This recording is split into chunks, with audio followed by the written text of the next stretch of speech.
안녕하십니까. 행정사 2차 행정절차론을 강의하게 될 김동진 교수입니다. 반갑습니다. 앞으로 저희가 20회에 걸쳐서 이 행정절차론을 수업을 하게 됩니다. 여러분 아마 이 행정법의 영역이거든요. 행정절차론은요. 행정법에 관한 이야기가 거의입니다. 그렇기 때문에 공부하시는 입장에서는 굉장히 부담을 느낄 수 있어요. 여러분이 그 전에 법을 전공했건 안 하셨건 행정법 하면 부담을 느끼는 과목이고, 그 다음에 여러분이 다른 과목처럼 학습을 한 다음에 이것을 2차 시험장에서 제대로 뭔가 답을 써낼 수 있을 것인가, 아마 지금은 자신감이 없을 수 있습니다. 그런데 생각보다 이게 법 조문들이거든요. 법 조문들을 여러분이 알고 내용을 이해하고 이것을 이해한 내용을 일단 뭐 어려운 거 없습니다. 그냥 그 잘 떠올려서 써내는 거거든요. 그래서 다른 과목에 비해서 오히려 더 쉬울 수도 있습니다. 솔직히. 네. 그래서 일단은 여러분 공부를 하시다 보면 분명히 자신감이 붙을 거예요. 물론 이제 여러분이 저의 어떤 수업 없이도 여러분이 혼자 독학할 수도 있죠. 그렇지만 처음 공부하실 때는 저 같은 이제 그 강사들의 도움을 받아서 먼저는 쭉 한번 듣고 이해를 하시고, 좀 부족하더라도 그렇게 하시고, 그러면서 이제 그리고 나서 답안을 써보시고 하면 여러분 실력이 쭉 올라갑니다. 적어도 행정 절차로는 그렇습니다. 그래서 자신감을 일단 가졌으면 좋겠습니다.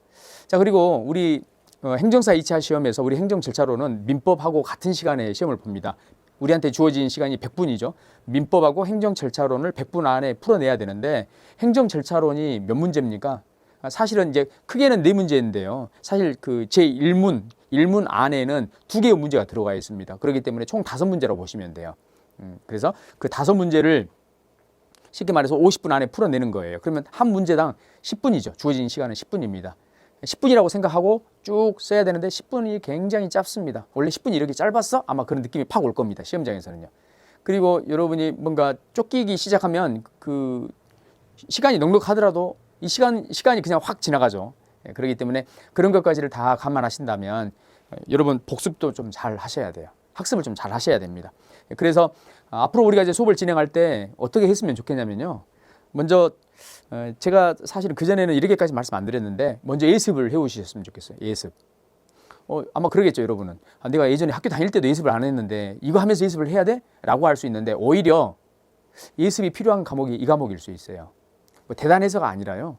일단 짧은 시간에 자주 반복 하는 방법, 이걸 지금 제가 말씀을 드리는 겁니다. 그러니까 이건 굳이 여러분이 자신이 있다고 하면 예습을 안 하셔도 되지만, 제가 지금 부탁드리는 예습은 쑥 한번 훑어보고 오는 거예요. 그냥 쑥 한번 훑어보고 오시고, 그 다음 제 수업하면서 한번 반복하고, 그리고 그 수업 끝나고 나면 또 복습을 한번 하고, 이렇게 해서 기본 3번을 보는 거거든요. 이 반복을 저는 강조 드리는 겁니다. 지금 예습도 그런 차원에서 말씀드리는 거예요. 그리고 또 하나 부탁드리자고 하면, 내가 오늘 예를 들면 뭐 2강이나 3강을 수업을 들었다라고 하면, 여러분 그리고 복습도 다 했죠. 복습하고 나서 일주일이 지나기 전에 다시 한번 내가 봤던 그 부분을 복습을 해 주시는 겁니다. 그래야 시간이 지나기 전에 가급적이면 복습을 좀 적절한 타이밍에 해줘야 기억이 더 훨씬 선명하고 오래 갑니다. 여러분 이 주관식 시험은 그렇게 해야 좀 버텨져요. 아시겠죠? 그래서 다시 한번 말씀드리자면, 먼저 여러분이 뭐 하라고요? 예습을 해오시라고요. 예습도 거창하게 하지 마시고요. 다른 과목도 있지 않습니까? 그렇기 때문에 오늘 어떤 내용을 이제 지금 수업하게 되는지 한번 쭉 간단하게라도 읽어보고 오세요. 이것이 바로 예습. 그리고 우리가 이제 수업 시간에 한번 듣죠? 그리고 복습을 한번 하죠? 그러면 어쨌건 간에 뭐 이게 제대로 했건 안 하셨건 3번은 보는 거죠? 그리고 나서 이 복습하고 나서 뭐 예를 들면 3, 4일 정도 지나서랄지, 뭐 여러분이 그 정도 못하겠다 하면, 자, 일주일 딱 기준으로 해서 일주일 지나기 전에 한 번 더 복습을 해주시는 겁니다. 이렇게 하면 단기간에 효과가 극대화될 것이다. 자, 여러분 우리가 지금 보는 행정 절차로는 어찌 보면 이론서가 아니에요. 단순히 법 조문을 여러분이 어느 정도 알고 있느냐 테스트하는 부분.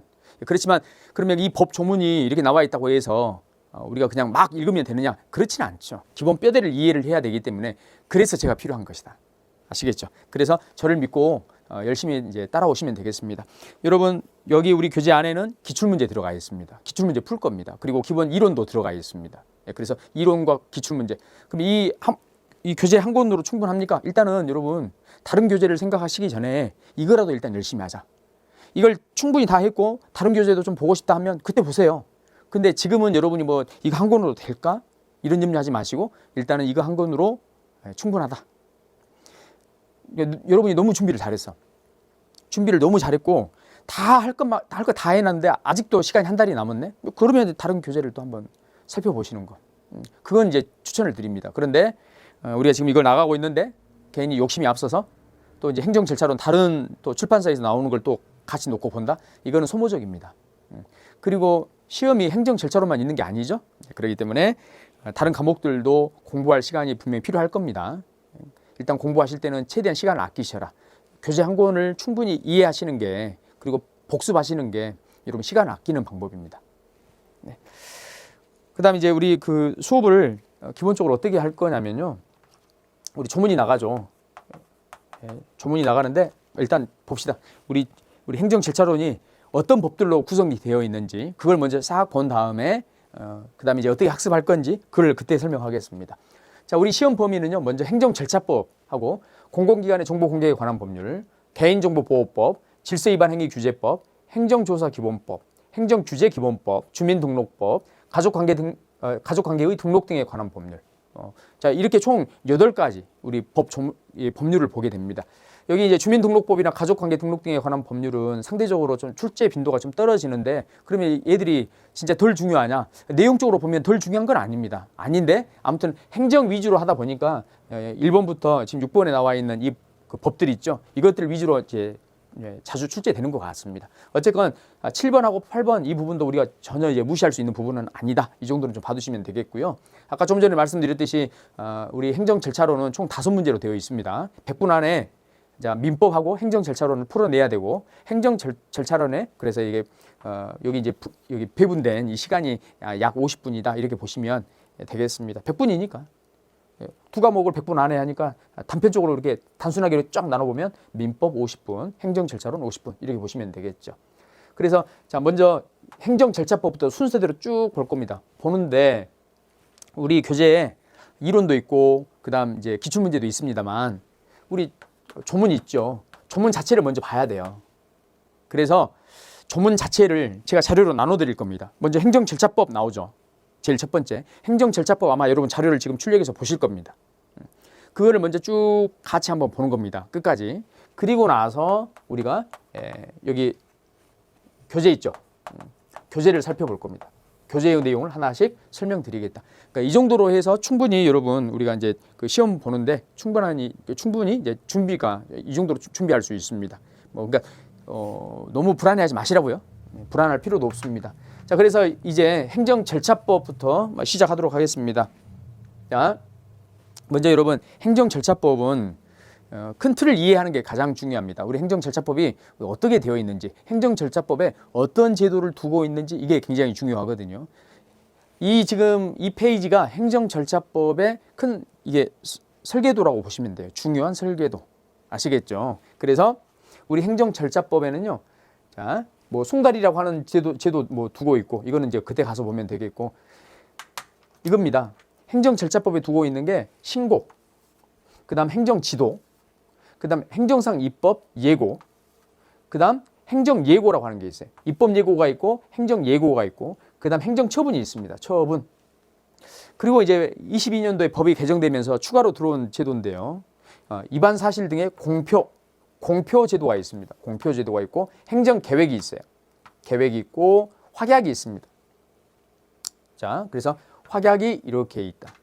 여러분 우리가 보통 이제 두 문자 따서 외운다 하지 않습니까? 두 문자 따서 외우는데 두 문자라고 해서 꼭 앞에 있는 뭐 두 문자만 생각하지 마시고 그 뒤에 있는 차문자랄지 아무튼 지금 여러분한테 맞는 그 글자를 따가지고요 하나하나 따서 의미를 부여해 두고 그 의미를 계속 여러분이 기억을 해 두시면 오래 간다. 저는 우리 수험생분들께 이렇게 말씀드리죠. 그러니까 앞 두 문자라고 해서 이것만 하지 마시고요. 우리가 더 오래 기억에 남게끔 의미를 부여하는데 우리 그 골프 선수 중에 신지혜 선수가 있습니다. 그래서 신지의 처분 뭐 이렇게 그래서 신고 행정지도 행정지도의 지, 예, 입법 예고 행정예고의 예, 그다음 처분 하면 일단 행정절차법이 규정하고 있는 제도가 쭉 나오죠. 예, 신지의 처분하고요. 예, 그다음 여기서는 요거는 추가로 개정되면서 들어왔으니까 추가로 여기 좀 봐두시기 바랍니다. 공표, 행정계획, 확약 요 세 가지는 추가로 여러분 좀 봐두시고 일단 기본적으로 우리가 여기에 좀 내용이 또 집중이 되어 있기 때문에 신지의 처분 꼭 기억해 두시자. 아시겠죠? 그 다음 여기서 또 이제 다 중요하다고 하는데 가장 중요한 게 뭐냐면요. 처분입니다. 처분인데 이 처분은요. 크게 두 가지 종류의 것이 있어요. 처분에는 두 가지. 자, 수익적 처분이 있고 침익적 처분이 있습니다. 침익적 처분. 이 수익적이라고 하는 것은 쉽게 말해서 우리 국민한테 혜택을 주는 처분이에요. 여러분 제가 음식점을 하고 싶어요. 그러면 저는 허가 신청을 하죠. 신청을 하면 우리 행정청이 이것을 심사를 하고 이게 허가를 내줄 만하다라고 하면 허가를 해줍니다. 그죠? 그 다음 특허 신청을 하고 우리가 특허 신청을 하면 행정청이 따져보고 특허를 또 내줘요.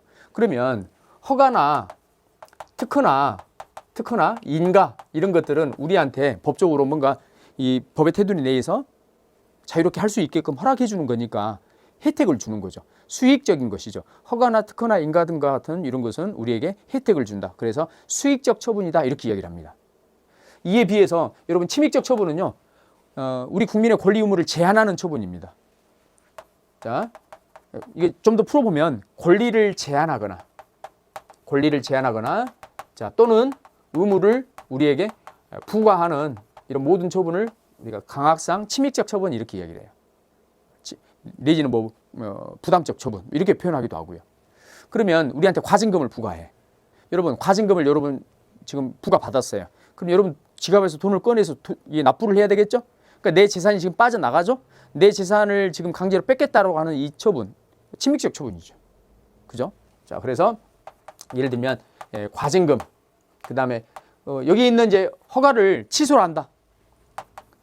허가를 취소했다. 수익적인 것을 뺏어갔으니까 당연히 이게 침익적 처분 아니겠습니까?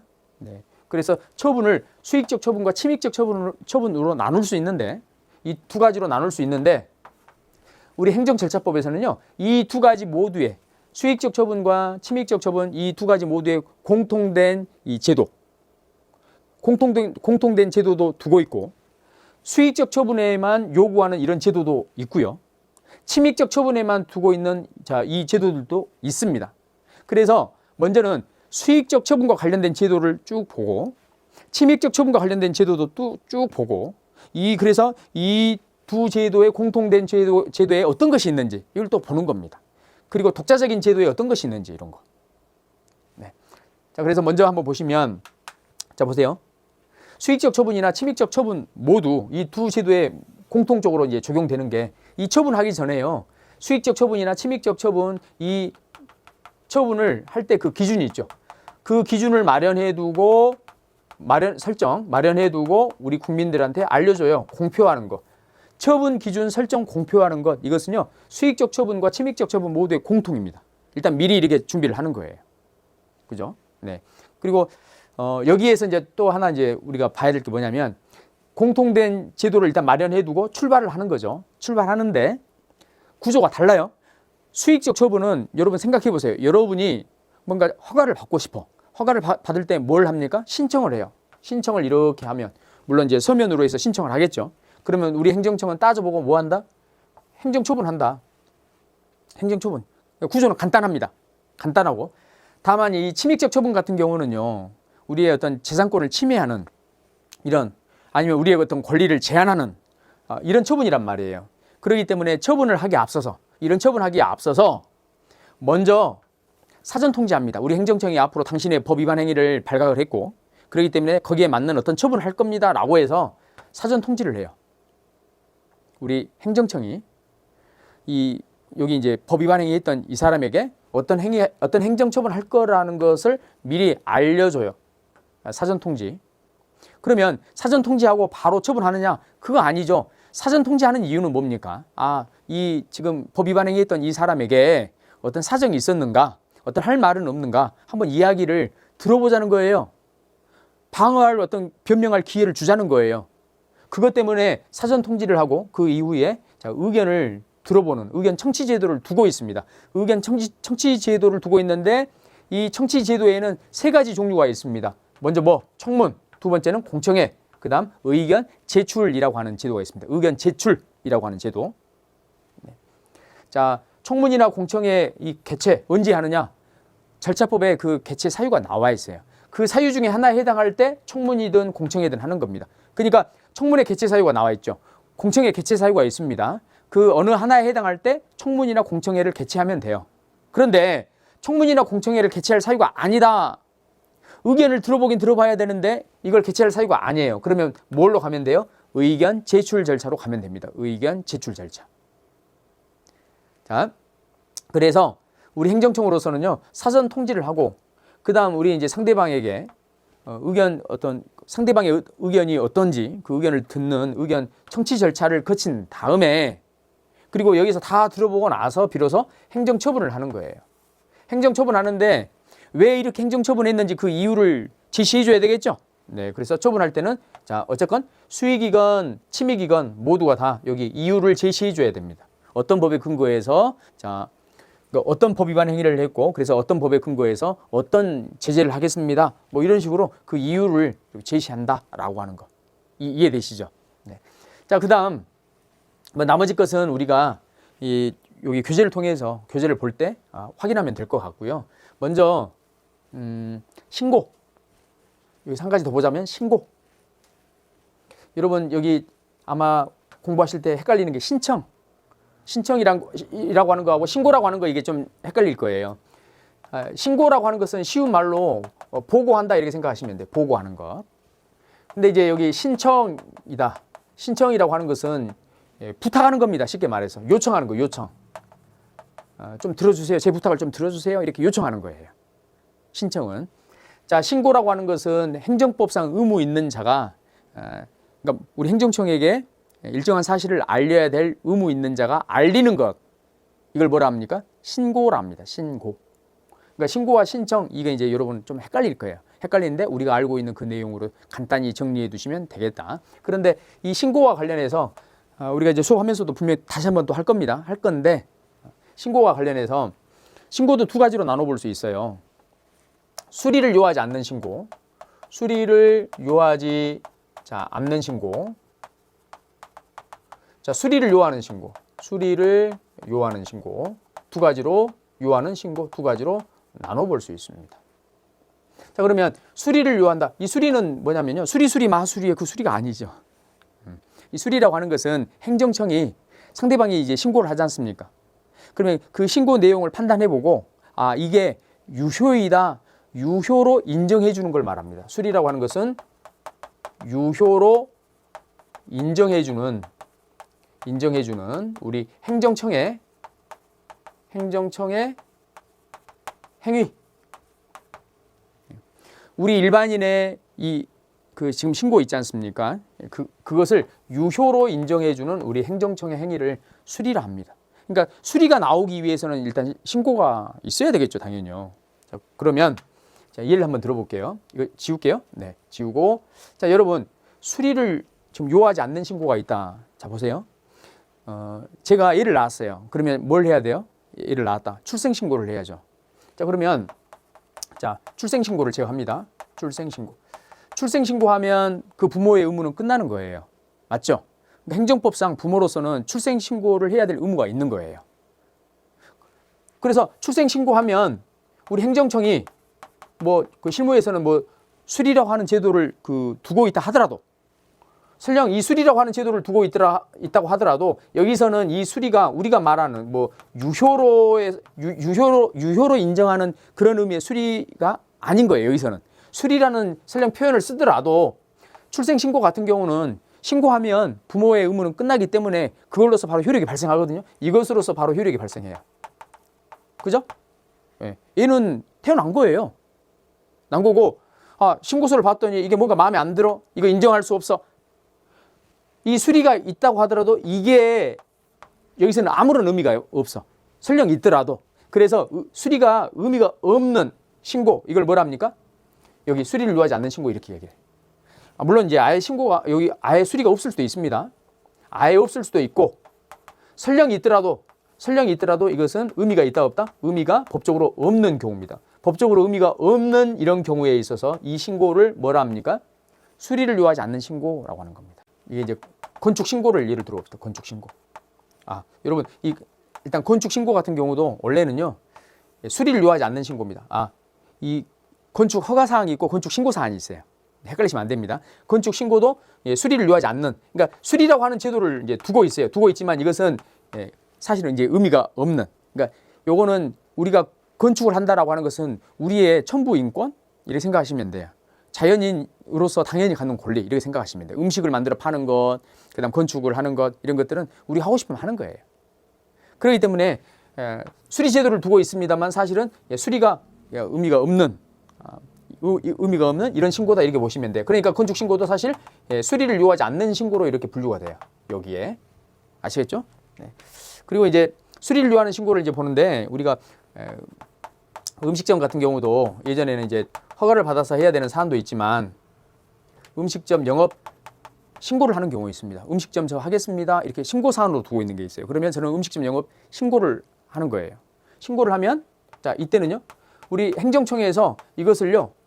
수리를 해줘야만 비로소 영업을 할 수 있어요. 수리를 해주었을 때 영업을 할 수 있다. 영업이 가능한 경우.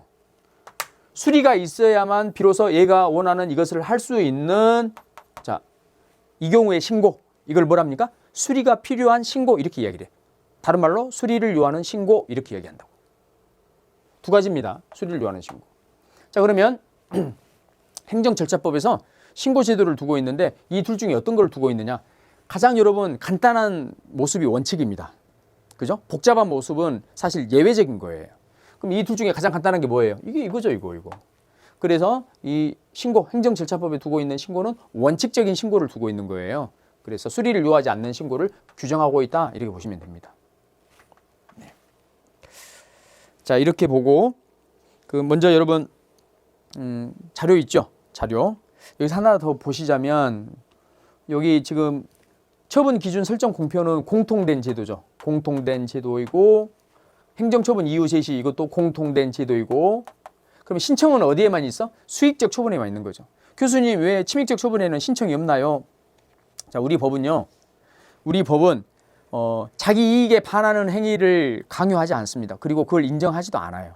예를 들면 제가 제 이익에 반하는 제재를 해달라고 저한테 해가 되는 제재를 해달라고 제가 신고를 한다? 이런 거 인정하지 않아요. 물론 양심이 바른 사람이라 그거 해줘야 될 것 같은데요. 여러분은 그렇게 생각하죠. 근데 저는 그렇게 생각하지 않아요. 저한테 벌금 5천만 원 때려주세요. 이거 원래 허용하지 않는다고요. 그러니까 신청은 우리한테 수익적인 거, 혜택이 되는 거 이거를 요청을 할 때 이 신청이라고 하는 걸 이용하는 것이지 침익적 처분하는데 여기다가 신청을 한다? 안 되는 거예요. 그럼 문제 한번 내볼게요. 여러분 내가 신청을 했어요.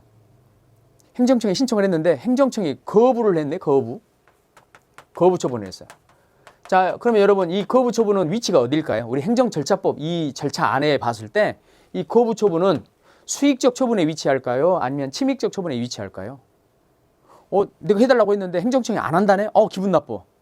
근데 여러분 기분은 나쁘지만 여러분 이 처분 때문에 기존에 없었던 내한테 어떤 징벌이 있거나 내가 어떤 권리가 제한되거나 아니면 나한테 어떤 의무가 부과되었거나 그랬습니까? 거부 처분 전과 거부 처분 후에 모습이 달라졌어요? 아니죠. 그냥 행정청이 싫다라고 했지 바뀐 건 없어요. 그러니까 침익적 처분은 아니에요. 거부 처분은 위치가 어디냐면 여기에요. 여기. 신청했는데 우리 행정청이 여기에 대해서 싫습니다 라고 한 것뿐이에요. 그렇기 때문에 위치가 거부 처분의 위치는 어디다? 수익적 처분에 위치한다. 이건 봐두셔야 돼요. 문제 풀 때 이게 도움이 됩니다. 이 그림 안에 놓고 보는 게 굉장히 도움이 돼. 그리고 또 한 가지는요. 여러분 우리 처분 기준이 있습니다. 처분 기준을 설정해두고 공표하는 게 있어요. 처분 기준 설정 공표. 이건 처분 기준이잖아. 처분 기준은 예의 공통이죠. 근데 죄송합니다. 우리 여기 처분 기간. 언제부터 언제까지 그 기간을 설정하고 공표하는 것은 어디에만 있는 제도이다? 수익적 처분에만 있는 제도이다. 우리 교재에 나와 있습니다. 각주 2번 보시면 방가루 2번.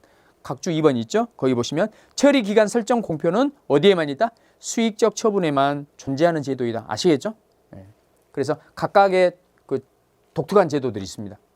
수익적 처분에만 있는 제도 신청, 그다음 처분 기간 설정 공표, 그죠? 근데 침입적 처분에만 있는 제도하면 사전 통지, 의견 청취 이거. 공통된 제도는 이 박스 쳐져 있는 이거. 이렇게 보시면 되겠습니다. 자, 이렇게 보고 이제 우리가 법 조문을 1조부터 해서 빠른 속도로 한번 보도록 하겠습니다. 자, 뒤로 한번 넘겨보세요. 자, 행정절차법 제1장 총칙 제1절. 자, 제1조 목적 보면요. 이 법은 행정 절차에 관한 공통적인 사항을 규정하여 국민의 행정 참여를 도모함으로써 행정의 공정성, 투명성 및 신뢰성을 확보하고 국민의 권익을 보호함을 목적으로 한다. 이게 1조의 내용입니다. 그 다음 제2조 봅니다. 이 법에서 사용하는 용어의 뜻은 다음과 같다. 자, 여기 1호에 행정청 나오죠. 행정청 동그라미. 여러분, 행정청이라고 하는 것은 우리가 조직을 생각하기 쉽죠. 행정청 하니까 건물 막 떠오르죠. 건물 아닙니다. 지금 여러분, 우리 행정법에서는 이 행정청을 일단 물론 이제 꼭 이것만을 말하는 건 아니에요. 경우에 따라서는 어떤 우리 행정 조직을 말하기도 합니다. 그렇지만 앞으로 행정청 하면 뭘 기억해라? 행정청 하면 그 사람, 그 짱 있죠. 그 조직의 장. 이게 행정청입니다. 네, 그래서 예를 들면 우리가 뭐 대통령도 짱이죠. 장관도 짱이죠. 그다음 경찰청 한번 보세요. 경찰청에 청장이 있고, 그다음 구성원인 경찰 공무원들이 있어요. 그죠? 공무원들이 있고, 공무원들의 이 짱, 경찰청장, 이게 행정청이라고요. 그 조직의 장을 우리가 행정청이라고 표현하는 겁니다. 자, 세무서장, 국세청장 이런 분들요. 자, 그래서 여기 가목에 보시면 행정에 관한 의사를 결정해서 표시하는 국가나 또는 지방자치단체의 기관, 나목, 그 밖에 법령 또는 자치법규에 따라 행정 권한을 가지고 있거나 위임 또는 위탁받은 공공단체 또는 그 기관이나 사인, 그 사람 이렇게 지금 말하고 있지 않습니까? 그 다음 2호 처분이란 행정처분입니다. 그리고 여러분 처분을 볼 때 이 처분은 권력적인 작용입니다.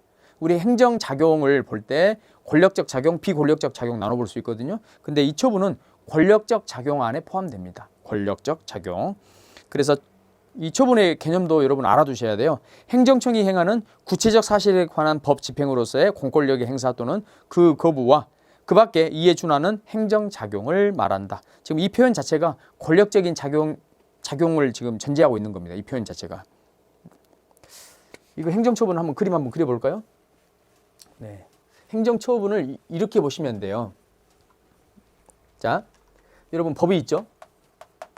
이 법을 우리 행정청이, 그죠? 운전면허 취소할 때 취소 통지서가 오잖아요.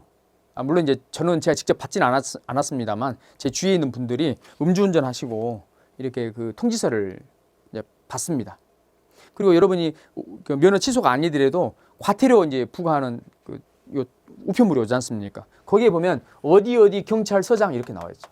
어디 경찰서장 하고 직인이 이렇게 빵 찍혀 있잖아요. 그러니까 이게 지금 여기 예를 들면 면허 취소랄지 이런 것은 행정처분이거든요. 행정처분인데 여기 누가 하고 있어요? 누구 이름으로 나왔어? 그 짱의 이름으로 나왔잖아요. 짱의 이름. 그죠? 행정청, 그 사람 이름으로 이렇게 이게 발송이 된 거란 말이에요. 그러니까 이 말은 뭐냐면요. 법을 우리 행정청이 집행을 하는 거죠. 이렇게 집행을 하는 거예요. 우리 국민에 대해서. 맞습니까? 네. 자, 우리 행정청이 법을 집행한 결과로서 하는 이러한 작용 중에 하나를 우리가 처분이라고 하는 거예요. 자, 구조는 이렇습니다. 법, 행정청, 국민. 근데 행정청이 법을 적용해서 우리 국민에게 작용을 하는데 여기에는 권력적 작용도 있고요. 비권력적 작용도 있어요. 비권력적 작용. 그런데 행정처분은 권력적 작용 안에 포함되어 있는 거예요. 그럼 우리 국민이 아무 짓도 안 했는데 갑자기 행정처분한다? 이거 아니죠.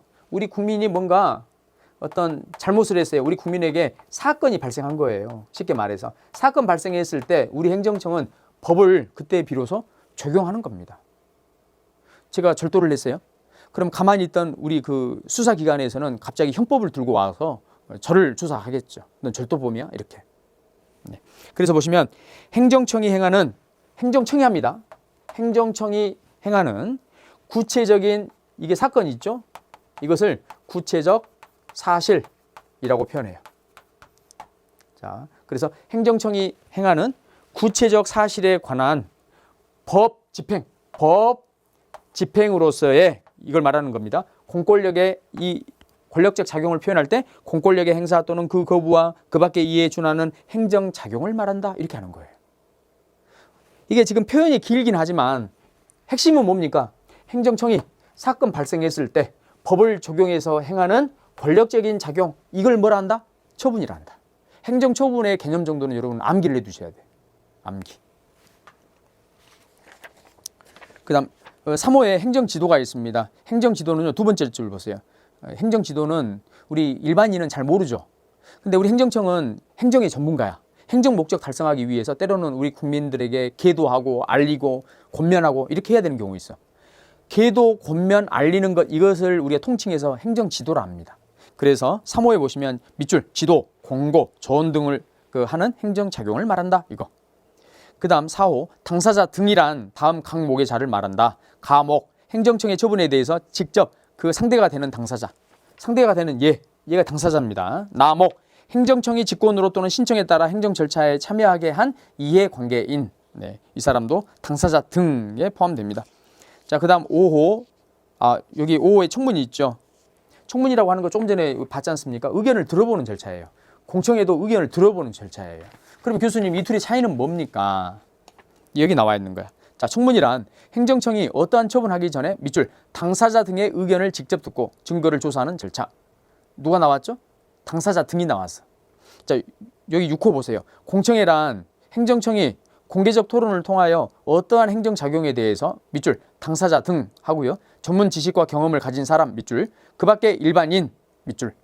그러니까 당사자 포함해서 전문가, 일반인 아무튼 넓게 의견을 들어보는 절차를 뭐라 합니까?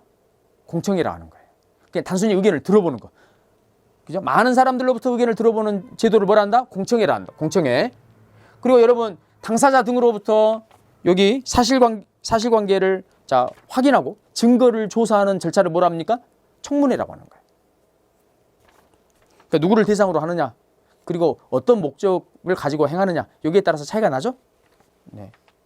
다시 한번 보시면 청문은 당사자 불러서 조사하는 겁니다. 그러니까 의견을 들어보고 여기 의견 듣는 건 당연하죠. 그 다음 증거 조사 같은 걸 이렇게 하는 거예요. 공청회 같은 경우는요, 널리 의견을 들어보는, 수렴하는 이런 절차가 공청회가 되는 것이고 차이가 있습니다. 그 다음 의견 제출은 이것도 아니고 저것도 아닐 때 일반적으로 상대방으로부터 의견을 듣는 이 제도가 의견 제출.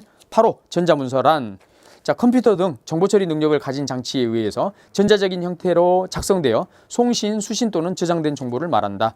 9호 정보통신망이란 전기통신 설비를 활용하거나 전기통신설비와 컴퓨터 및 컴퓨터 이용 기술을 활용하여 정보를 수집, 가공, 저장, 검색, 송신 또는 수신하는 정보통신 체계를 말한다. 여기 나와 있고.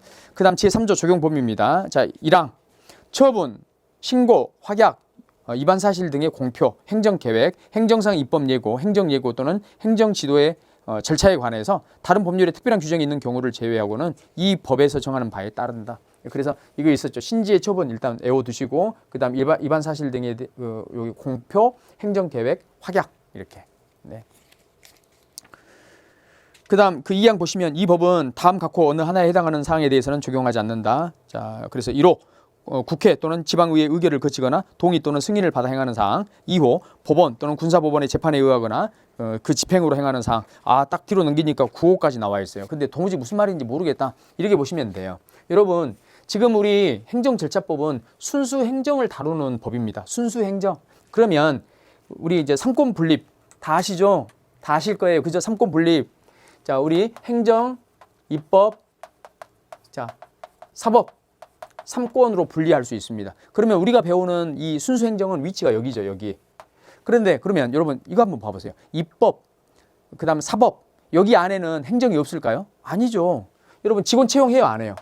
직원 채용하는 거, 직원들에게 월급을 주는 거, 이런 것들 다 뭐죠?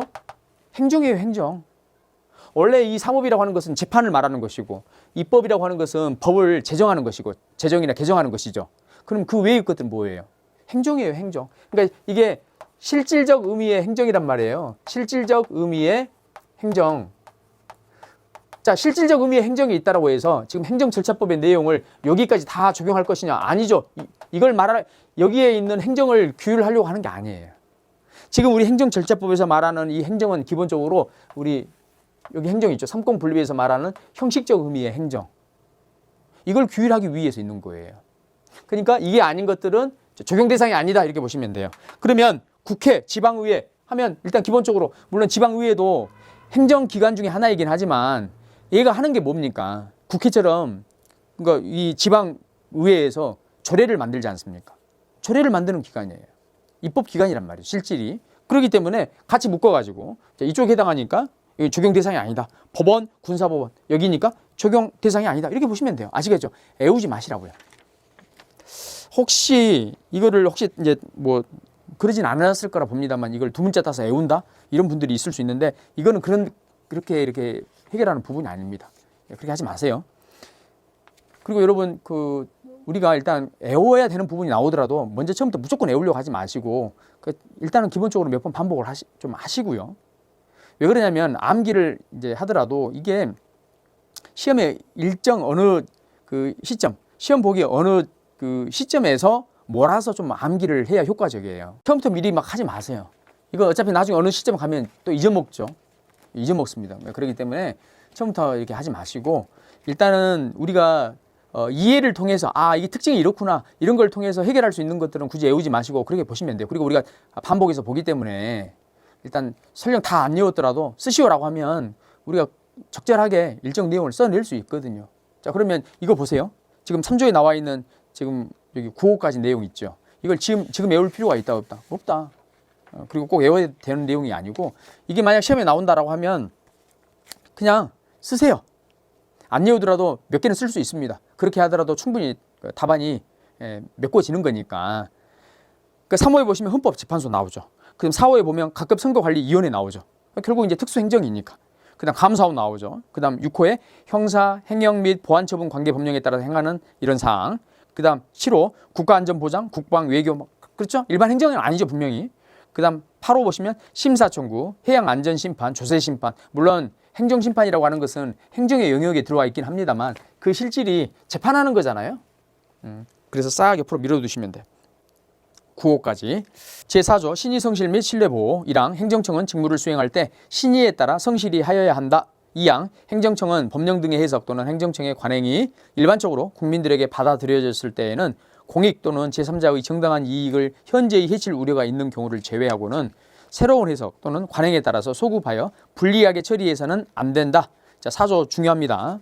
네, 기억해 두시고 제5조 투명성 1항 행정청이 행하는 행정작용은 그 내용이 구체적이고 명확해야 된다. 2항 행정작용의 근거가 되는 법령 등의 내용이 명확하지 아니할 경우 상대방은 해당 행정청에 그 해석을 요청할 수 있으며 해당 행정청은 특별한 사유가 없으면 그 요청에 따라야 된다. 그 다음 3항 행정청은 상대방에게 행정작용과 관련된 정보를 충분히 제공해야 된다. 그 다음 제5조의 2 행정업무 혁신 이거 읽어보시고 제2절 행정청의 관할 및 협조 제6조 관할 1항 행정청이 그 관할에 속하지 아니하는 사안을 접수하였거나 이송받은 경우에는 지체 없이 이것을 관할 행정청에 이송해야 되고 자, 관할이 없는 행정청이 관할이 있는 곳으로 사건을 넘겨주는 것을 이송이랍니다. 이송. 그 사실을 신청인에게 통지해야 된다. 행정청이 접수하거나 이송받은 후 관할이 변경된 경우에도 똑같다. 그 다음 자 여기 2항 있죠. 이 2항은 제가 설명을 드리겠습니다. 일단 행정청의 관할이 분명하지 아니할 때에는 해당 행정청을 공통으로 감독하는 상급 행정청이 그 관할을 결정하며 공통으로 감독하는 상급 행정청이 없는 경우에는 각 상급 행정청이 협의해서 그 관할을 결정한다. 그러니까 이 부분은 간단히 보시기 바랍니다. 우리가 이렇게 한번 볼게요. 행정청이 하급 행정청이 A라고 하는 행정청이 있고 B라고 하는 행정청이 있어요. 그런데 어떤 사건에 대해서 이 사건을 A가 해야 될지 B가 해야 될지 애매할 때가 있습니다. 애매할 때. 그때 관할을 정해야 되겠죠. 정해야 되는데 자, 정할 때 어떻게 하느냐면 A청과 B청에 공통되는 직근 상급청이 있어요. 상급청. 상급청이 있다면 애매할 때 어떻게 한다? 누가 결정한다? 얘가 결정하는 거예요. 아시겠죠? 애매할 때는 얘가 결정하는 거야. 그런데 공통되는 직근 상급청이 없다. A청이 있고 B청이 있는데 공통되는 직근 상급청이 없어요. 없을 때는 여러분 A의 상급청, A라 합시다. 소문자. B의 상급청, B라 합시다. 소문자. 공통되는 직근 상급청이 없을 때는 각 이 청의 상급청이 있죠. 얘들이 협의해서 결정한다. 얘들이 협의해서 결정한다. 아시겠죠? 그 내용입니다. 2항. 그 다음 제7조 행정청 간의 협조 등. 자, 1항 행정청은 행정의 원활한 수행을 위해서 서로 협조해야 된다. 2항 행정청은 업무 효율성을 높이고 행정 서비스에 대한 국민의 만족도를 높이기 위하여 필요한 경우에 행정협업, 가로는 읽어보시고 행정협업의 방식으로 적극적으로 협조해야 된다. 자, 3항 행정청은 행정협업을 활성화하기 위한 시책을 마련하고 그 추진에 필요한 행정적, 재정적 지원 방안을 마련해야 된다. 그 다음 제8조 있죠. 별표. 행정응원은 중요합니다. 행정응원. 자, 1항 행정청은 다음 각호 어느 하나에 해당하는 경우에 다른 행정청에 행정응원을 요청할 수 있다. 그러니까 지원을 요청할 수 있다 이 말입니다. 지원을 요청할 수 있다. 자, 1호 법령 등의 이유로 독자적인 직무 수행이 어려운 경우. 그 다음 2호 인원, 장비의 부족 등 사실상의 이유로 독자적인 직무 수행이 어려운 이런 경우. 여러분 예를 들면 물론 우리 사실 지금에 있어서는 우리 관공서에서 직접 중장비를 끌고 현장 가서 공사하는 경우는 많지 않습니다. 용역을 줘버리죠. 그런데 만약 이렇게 한번 봅시다. A라고 하는 청이 실제 중장비를 끌고 가서 공사를 해야 된다. 이걸 한번 생각해 봅시다. 공사를 해야 되는데 여기에는 장비가 없어. 근데 저기 보니까 B청에 최첨단 장비가 있습니다. 그러면 B청에 지원을 요청하는 거예요. 그죠? 다른 말로 응원을 요청하는 겁니다. 특별한 이유 없는 한 B청은 거절하면 돼? 안 돼? 안 되죠. 거절하면 안 됩니다. 그 다음 3호 다른 행정청에 소속되어 있는 전문기관의 협조가 필요한 경우. 4호 다른 행정청이 관리하고 있는 문서, 통계 등 행정자료가 직무 수행을 위해서 필요한 경우. 5호 다른 행정청의 응원을 받아 처리하는 것이 보다 능률적이고 경제적인 경우. 자, 그 다음 2항 제1항에 따라서 행정응원을 요청받은 행정청은 다음 각호 어느 하나에 해당하는 경우에는 그 응원을 거부할 수 있다. 이거 원칙입니까? 예외입니까? 정당한 이유가 없을 때는 거부할 수 없고 정당한 이유가 있을 때는 예외적으로 거부할 수 있다. 지금 그 이야기예요. 자, 1호 다른 행정청이 보다 능률적이거나 경제적으로 응원할 수 있는 명백한 이유가 있는 경우. 그냥 이유가 아니라 명백한 이유가 있어야 됩니다. 자, 여러분 예를 들면 A청이 B청한테 요청을 했는데 보니까 B청이 하는 것보다 여기 C라고 하는 행정청이 하는 게 훨씬 효과적이야. 그죠? 자, 이런 경우에는 얘가 거부하고 C에게 하게끔 이렇게 유도할 수 있다 이 말입니다. 그 다음 2호 행정응원으로 인하여 고유의 직무 수행이 현저히 지장받을 것으로 인정한 명백한 이유가 있는 경우. 명백한 동그라미. 명백. 네. 그러니 보니까 여기 예를 들면 B한테 B청에 인원 10명을 좀 파견해달라. 지원해달라 10명. 이렇게 요청을 했어. 근데 중요한 것은 B청에서 10명이 나가면 그 고유 업무가 마비돼. 왜? 여기 청에는 그 직원이 15명밖에 없어. 근데 10명이 나가버리면 일을 합니까? 못합니까? 못해. 이렇게 명백한 사유가 있을 때는 뭐 할 수 있다? 거부할 수 있다. 지금 그 이야기. 이건 예외입니다. 예외. 자, 3항 행정응원은 해당 직무를 직접 응원할 수 있는 행정청에 요청해야 되겠고 4항 행정응원을 요청받은 행정청은 응원을 거부할 경우 그 사유를 응원을 요청한 행정청에 통지해야 됩니다. 5항 행정응원을 위해서 파견된 직원은 응원을 요청한 행정청의 지휘 감독을 받는 것이고 6항 행정응원에 드는 비용은 응원을 요청한 행정청이 부담하고 누가 부담합니까? 응원을 요청한. 당연히 얘가 도와주세요 했으니까 돈을 얘가 내야죠. 그 부담 금액 및 부담 방법은 응원을 요청한 행정청과 응원을 하는 행정청이 어떻게 결정합니까? 협의해서 결정하라고요. 협의해서 결정한다. 그 다음 제3절 당사자 등 제9조 당사자 등의 자격 다음 각호 어느 하나에 해당하는 자는 행정 절차에서 당사자 등이 될 수 있다. 먼저 1호 자연인, 2호 법인 아닌 사단, 재단, 3호 그 밖에 다른 법령 등에 따라 권리 의무의 주체가 될 수 있는 자. 그 다음 제10조 지위의 승계 1항 당사자 등이 사망하였을 때 상속인과 다른 법령 등에 따라 당사자 등의 권리 또는 이익을 승계한 자는 당사자 등의 지위를 승계한다. 법에 의해서 당연히 지금 승계한다. 지금 그렇게 말하고 있죠? 이게 당연 승계입니다. 당연 승계. 그러니까 예를 들면 아버지가 당사자야. 당사자인데 아버지께서 돌아가셨어. 그럼 여기 자녀들이 있겠죠. 자녀들 자녀가 지금 상속인 아닙니까? 상속인에게 이렇게 지위가 이전이 된다고요. 승계가 된다고요. 우리 자연인에 있어서는 여러분 상속이죠. 법인에 있어서 얘와 유사한 게 뭐냐면요. 합병입니다. 합병. 예를 들면 자 A라고 하는 회사하고 B라는 이 회사가 합해졌어요. 합해지면 결국 A가 가지고 있는 이 지위가 합병됨으로써 존재하는 C라고 하는 회사, C라고 하는 회사에 다 넘어가는 거예요. 원래 A가 있고 B가 있었어요. 독립적인 법인격제 A, B가 있었어. 이게 합병을 했어. 합병을 했으면 A한테 있었던 권리가 C한테 넘어가는 거죠. 물론 합병되고 나서 존재하는 법인이 A, B 법인의 하나, A 법인일 수도 있어요.